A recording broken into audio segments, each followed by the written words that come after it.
Islam. Menurut pendapat Tuan-Tuan Menteri bagaimana surat ini? Apa kita penuhin permintaannya? Kita datang rame-rame masuk Islam? Oh, kata Menteri, jangan dulu tuanku, gengsi dong. Kita ini kan kerajaan besar, tentara kita gagah, masa mau menyerah tanpa syarat? Ini kan kerajaan besar, tentara kita gagah, masa mau menyerah tanpa syarat? Soal nanti kita kalah atau menang itu soal lain, Tuan Perdana Menteri, Tuan Ratu. Tapi bahwa kita punya harga diri itu harus kita tunjukkan lebih dulu. Jadi menurut Tuan Menteri bagaimana? Kami sih nunggu komando Tuan Putri saja. Artinya kalau boleh perang saja. Cuma mau duluin, takut dikira nyelongcong. Kami sih gimana komando Tuan Ratu saja. Tuan komandokan berangkat, kami segera berangkat. Terserah Tuan Putri, kami seluruhnya loyal, taat dan setia menunggu titah dari Sri Paduka Ratu. Terima kasih para menteriku. Soal kesetiaanmu saya tidak meragukan. Tapi perang dimanapun selalu membawa kerugian. Kita menang rugi, tentu jatuh korban. Apalagi kalau kita kalah. Dan raja-raja yang mengalahkan negeri-negeri lain selalu membawa kehinaan kepada negeri yang dikalahkannya. Jadi bagaimana? Sekarang begini saja. Kita ambil jalan tengah. Lalu diplomasi dulu. Diplomasi macam apa Tuan Ratu? Kita kirim utusan kepada Nabi Sulaiman. Dari sana nanti kita lihat reaksinya.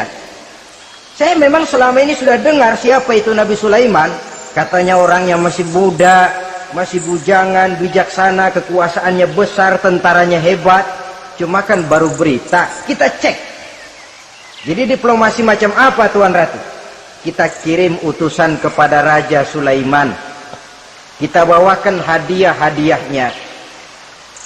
Yang mahal-mahal, mewah-mewah, menarik. Pokoknya yang terbaik di negeri kita, berikan kepadanya. Lihat reaksinya. Kalau dia tergiur dengan hadiah itu, dia raja. Bukan nabi. Tapi kalau dia menolak hadiah itu, dia memang nabi. Dan apa reaksi kita nanti tergantung sikap Nabi Sulaiman. Aha, kalau begitu setujulah Ratu. Itu memang bijaksana. Diplomasi dulu. Iya, jangan datang-datang main perang aja loh. Perang sih gampang. Tapi ini kan ada meja perundingan. Sepanjang masih kita bisa menempuh jalan damai, damai saja dulu. Baik, maka diaturlah satu barisan diplomasi untuk menuju Palestina, kerajaan Nabi Sulaiman alaihi salam. Rombongan terdiri dari 500 orang laki-laki dan 500 orang perempuan. Yang laki ganteng, yang perempuan cantik. Yang laki dikendarai dengan kuda-kuda pilihan, dan yang perempuan dikendarai dengan keledai-keledai pilihan. Kuda dan keledai pun dihiasi begitu rupa. Pelanaknya yang terbagus dilapis dengan sutra. Sedangkan bawaan-bawaannya tidak lain daripada intan, berlian, mutiara, jamrud, yakut, kesturi, yang dilapis dengan sutra tenun yang asli. Pendeknya hadiah yang serba wah. Dan rombongan ini dipimpin oleh seorang diplomat ulung dari negeri Sabah bernama Munzir bin Amru. Ini ahli diplomasi dari negeri Sabah. Dipesanlah oleh Ratu Balkis, kalau datang nanti kamu ke negeri Sulaiman, sikapmu harus begini, begini, dan segala macam. Ditatar dulu. So, ini mau diplomasi tingkat tinggi. Baik, Sri Ratu. Nah, sudah mendengar perundingan ini, burung hudhud pulang ke negeri Nabi Sulaiman. Apel lagi, lapor Tuan Raja. Bagaimana hudhud? Sikapnya mereka akan mengutus utusan dengan membawa berbagai macam hadiah untuk datang ke negeri kita. Baik. Nabi Sulaiman kumpulkan tentaranya, terutama para jin. Hei tentaraku, khususnya kalian para jin, akan datang rombongan tamu besar ke negeri kita. Maka mulai saat ini saya komandokan kamu bangun satu istana yang megah, yang belum pernah ada, dalam waktu yang relatif singkat. Dan lantai daripada istana itu harus dilapisi dengan kaca-kaca tebal yang bening, bawahnya diisi dengan air, diisi dengan ikan-ikan hias yang indah-indah. Baik Tuan Raja. Maka tentara Nabi Sulaiman, sejak manusia sampai binatang sampai jin, semuanya kerja bakti membangun istana yang megah. Sehingga sebelum rombongan kerajaan Sabah ini sampai, istana sudah selesai. Mereka masuk ke dalam istana Nabi Sulaiman. Begitu melihat lantainya gemerlapan air, masing-masing pada ngangkat kain. Takut kainnya basah. Waduh, ini istana kebanjiran begini. Kata Nabi Sulaiman, nggak usah diangkat kainnya, nggak usah. Ini dilapis kaca, cuma bawahnya memang kolam. Kolamnya berisi ikan. Oh, bengong. Bengong. Bengong aja pada melongo mulutnya.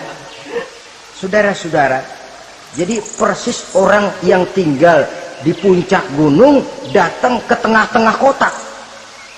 Kan noraknya minta ampun.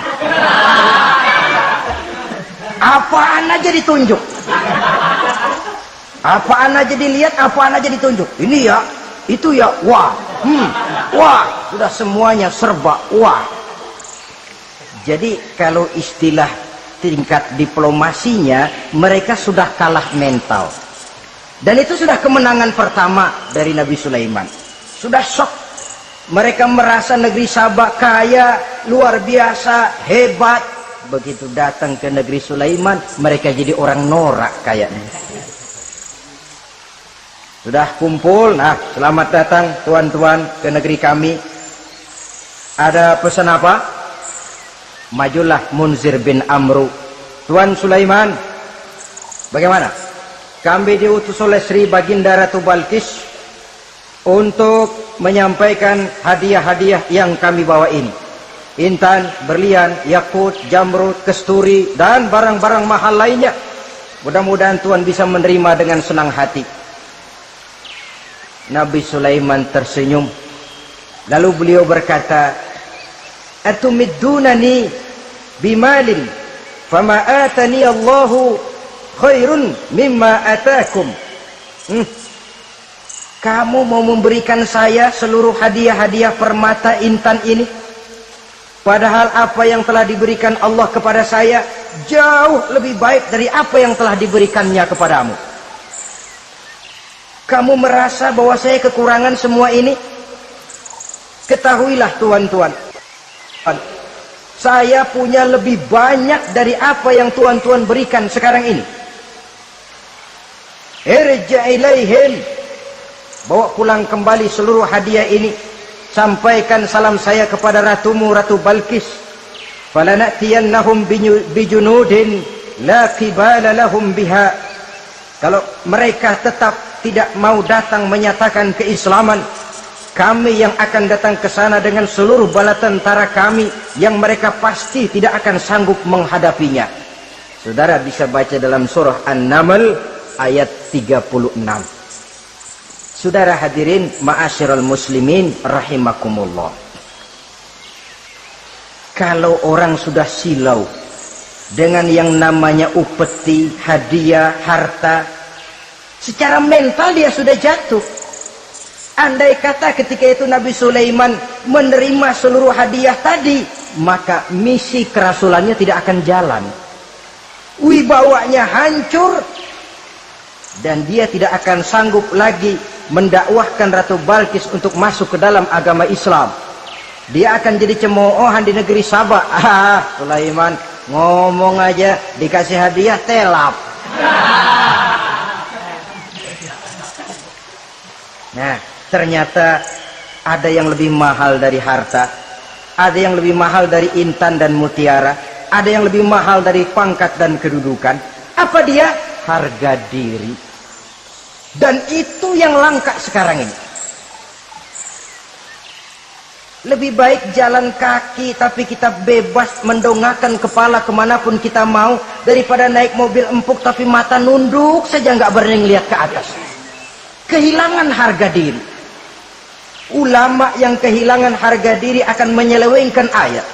Pejabat yang kehilangan harga diri akan melakukan segala macam penyelewengan dan lain sebagainya. Harga diri sesuatu yang mahal, terutama di kota-kota besar, kota-kota yang menyandang gelar metropolitan. Biasanya harga diri ini sudah tidak dihiraukan orang lagi. Cuma untuk uang yang relatif kecil, cuma untuk kedudukan yang temporer, orang tidak segan-segan mengorbankan sesuatu yang paling mahal yang bernama harga diri. Akhirnya suap merajalela, sogok menjadi-jadi, semir pun menjamur. Bahkan malah kadang-kadang jadi target. Sehingga ada pernah berita jabatan wakil gubernur katanya dikomersilkan. Siapa yang bisa memberikan sekian puluh juta dia akan naik. Ini kalau sudah begini, ya salam. Orang itu kalau memperoleh satu jabatan karena mengeluarkan banyak uang, percayalah saudara, begitu dia naik ke jabatan itu, langkah pertama yang dia lakukan, bagaimana supaya uangnya bisa kembali. Bukan bagaimana bekerja sebaik-baiknya, bukan bagaimana mensejahterakan rakyat sebaik-baiknya. Karena dia merasa naik jabatan banyak mengeluarkan uang, setelah dia naik, gimana supaya pulang modal dulu. Lebihnya kalau ada, baru bekerja buat rakyat, itu pun kalau nggak keburu pensiun. Kadang-kadang malah lebih celaka lagi, kalau sudah mau pensiun baru bikin pemutihan. Wah, saya baru rajin iktikaf di masjid, pergi haji. Kenapa? Udah pensiun. Tapi waktu masih aktif, tanda tangan masih laku, nota masih dihargai, kata beliau masih berwibawa, lupa berbuat untuk hari depan dirinya sendiri, yaitu akhiratnya. Konon lagi untuk umat dan agamanya. Jadi untuk mengabdi, berbuat baik kepada umat, berkhidmat kepada agama, iktikaf di masjid, tuan-tuan, tak usahlah nunggu sampai pensiun. Manfaatkan posisi yang tuan-tuan punya sekarang ini untuk beribadah dengan sebaik-baiknya. Itu pun masih bersyukur, masih bisa mengadakan pemutihan daripada tidak sama sekali. Cuma alangkah akan lebih efektifnya lagi kalau itu diawali pada saat kita masih mempunyai posisi kunci. Ini reaksi Sulaiman, saudara-saudara. Diberikan hadiah yang mahal, atau midunani bimalin, kamu mau nyogok saya dengan hadiah ini, yang diberikan Allah lebih hebat dari yang kau bawa sekarang ini. Apa yang saya cari?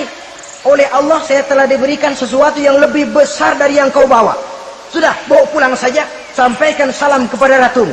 Kalau dia tetap ngotot tidak mau kemari, saya yang akan datang ke sana dengan seluruh bala tentara yang saya yakin sampean akan kewalahan ngadepinya. Pulang, sampaikan salam saya, bawa seluruh hartamu. Diplomasi tahap pertama menang total.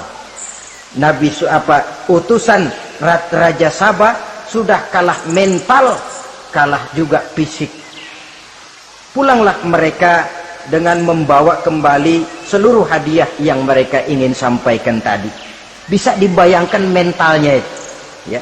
Sama juga kita sudah punya niat ingin memberikan, menyogok seseorang, tahu-tahu yang mau disogok nggak nerima, pulang kayaknya muka kan belipet.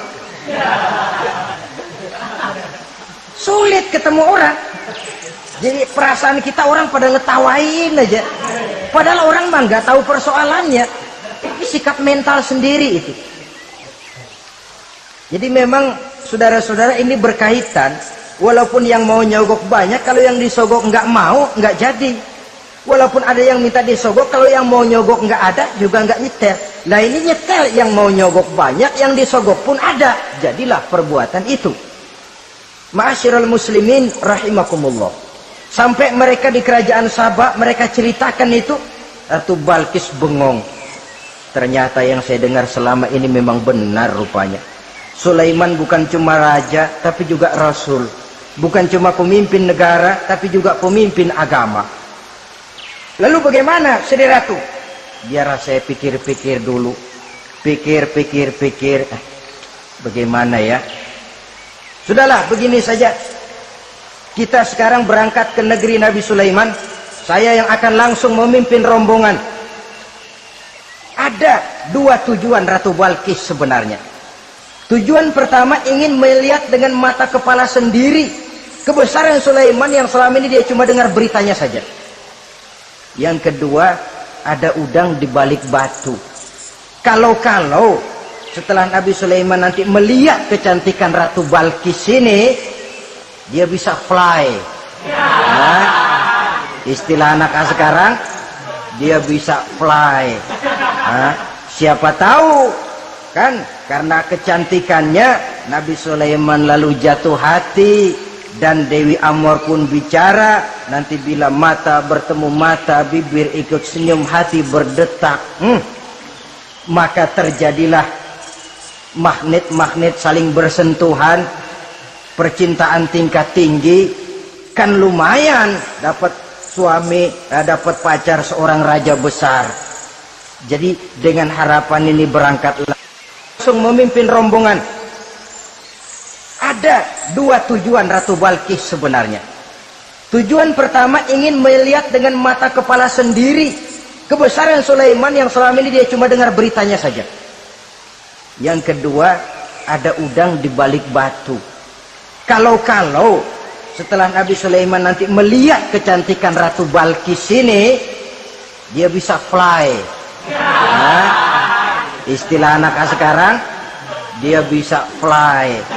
Nah, siapa tahu kan karena kecantikannya Nabi Sulaiman lalu jatuh hati, dan Dewi Amor pun bicara, nanti bila mata bertemu mata, bibir ikut senyum, hati berdetak. Maka terjadilah magnet-magnet saling bersentuhan, percintaan tingkat tinggi. Kan lumayan dapat suami, dapat pacar seorang raja besar. Jadi dengan harapan ini berangkatlah Ratu Balkis ke negeri Nabi Sulaiman. Hud lapor lagi. Lapor. Bagaimana Hud? Ini Ratu Balkis yang mimpin sekarang. Baik, kita siap-siap. Begini saja, kata Nabi Sulaiman. Siapa yang bisa bawa singgasana Ratu Balkis ke sini? Jin Ifrit tampil. Saya. Berapa lama kamu perlukan untuk membawa singgasana Ratu Balkis kemari? Sebelum Tuan bangun dari tempat duduk, itu singgasana sudah bisa sampai kemari, Tuan Raja. Bagus. Ada yang bisa lebih cepat? Saya, kata seorang ulama. Berapa lama? Sebelum Tuan kedip. Asal Tuan kedip, Tuan melek lagi, singgasana sudah sampai di sini. Baik, kerjakan. Dalam waktu sekejap itu singgasana Ratu Balkis sudah sampai di istana Nabi Sulaiman. Pasang di sini, biar dia dudukin nanti. Rubah sedikit biar dia nggak kenali. Dirombak sedemikian rupa. Masuk Ratu Balkis ke istana Nabi Sulaiman. Terjadilah kemudian di perundingan semacam tingkat tinggi antara raja dengan raja. Bagaimana Tuan Ratu Balkis? Iya, Tuan Sulaiman. Iya, bagaimana? Saya kagum dengan kebesaran Tuan. Bukan kebesaran saya. Seluruhnya ini adalah karunia Allah kepada saya. Saya dengar Tuan-Tuan menyembah matahari. Padahal matahari tidak pernah memberikan apa yang Tuan kehendaki. Matahari tidak pernah menciptakan Tuan. Adalah lebih baik Tuan menyembah yang menciptakan matahari daripada menyembah matahari itu sendiri. Nabi Sulaiman, bagaimana kalau kita mengadakan ya sambil berunding, sambil lobbying istilah sekarang. Baik, lobbying pun jadi. Berjalanlah meninjau seluruh pelosok istana Nabi Sulaiman alaihi salam. Seperti halnya bala tentaranya, Ratu Balkis juga sampai di lantai kaca, angkat kain. Kata Nabi Sulaiman, Jangan diangkat tuh kain. Ini bukan air, istana kaca. Bukan main kebesaran kamu. Melihat begitu kebesaran Nabi Sulaiman, Ratu Balkis yang niatnya sementara mau melontarkan diplomasi asmara, lupa. Lalu apa katanya? Rabbi inni zolamtu nafsi. Ya Allah, selama ini saya benar-benar telah zolim kepada diri saya. Begitu banyak nikmat yang engkau berikan kepada saya. Saya jadi ratu dengan kekuasaan yang besar, mewarisi kebesaran ayah, dengan kerajaan dan bala tentara yang gagah perkasa. Bukan saya bersyukur kepadamu, malah saya menyembah matahari. Inni zolamtu nafsi. Sungguh saya telah zalim kepada diri saya. Maka mulai sejak saat ini, aslamtu ma'a Sulaiman lillahi rabbil alamin. Mulai sejak saat ini ya Allah, saya nyatakan diri, saya masuk Islam, bertuhankan Allah Rabbul Alamin. Saya tunduk kepada Nabi Sulaiman alaihi salam. Masuk Islam sebelum diplomasi asmaranya melayang, saudara-saudara. Sudah masuk Islam? Sudah. Nah, Ratu Balkis sekarang bagaimana? Ya Nabi Sulaiman, kalau saya masuk Islam, apakah kerajaan saya akan tunduk dan diatur oleh kerajaan Tuhan? Tidak. Kamu persilakan pulang ke kerajaanmu. Atur negerimu menurut cara yang kamu mau, asal sesuai dengan perintah Allah. Saya bukan penjajah. Saya cuma mengajak kamu ke dalam Islam. Saya tidak ingin meluaskan wilayah saya. Asal kamu sudah masuk Islam, tugas sudah saya jalankan. Perkara kerajaanmu, kau pulang, kau atur, dan kau tetap jadi raja. Jangan merasa kalau sudah masuk Islam lalu kerajaanmu saya caplok. Islam bukan penjajah, Ratu Balkis. Baiklah Nabi Sulaiman, saya tahu. Tapi untuk melanggengkan kerjasama antara kerajaan Sabak dengan kerajaan Tuhan, caranya bagaimana? Mulai ngojok-ngojok. Dia nggak bilang lu demen aja deh sama gue. Enggak. Cuma untuk jangka panjang. Jangka panjangnya Sulaiman, supaya kita tetap bisa kerjasama, caranya bagaimana? Ya supaya kerajaan berumur panjang, kau harus punya keturunan, kata Nabi Sulaiman. Itu kan berarti saya harus nikah. Memang. Tapi saya ratu. Suami saya kan paling kurang juga harus maharaja, sahansah. Ya sebenarnya sih cuma dia nggak bilang aja. Di kerajaan gue nggak ada yang setimpal, gue maunya sama elo. Itu kalau bahasa kita, cuma ini kan bahasa perempuan. Perempuan kan paling pinter nahan perasaan. Nggak kayak orang laki. Orang laki kalau lagi mabok cinta teler. Sama siapa aja dia cerita. Gua kan lagi demen sama si Ano. Lain sama perempuan, dia paling bisa jaga perasaan. Saya kalau begitu, saya harus kawin dengan maharaja. Ya kamu tinggal pilih saja, kata Nabi Sulaiman. Nabi Sulaiman, ini Perdana Menteri udah pada mesem-mesem, udah paham ke arah mana maksudnya. Bagaimana kalau kita kukuhkan saja dua kerajaan ini, Nabi Sulaiman? Saya pun setuju kalau itu kamu mau punya mau. Wah, ini Perdana Menteri takbir semua. Allahu Akbar, Alhamdulillah, Alhamdulillah. Sampai akhirnya Nabi Sulaiman pun menikah dengan Ratu Balkis. Bergabunglah dua kerajaan besar itu. Saudara-saudara kaum muslimin rahimakumullah. Kemudian setelah bertahun Nabi Sulaiman wafat. Tidak seorang pun tahu karena beliau wafat sedang pegangan tongkat.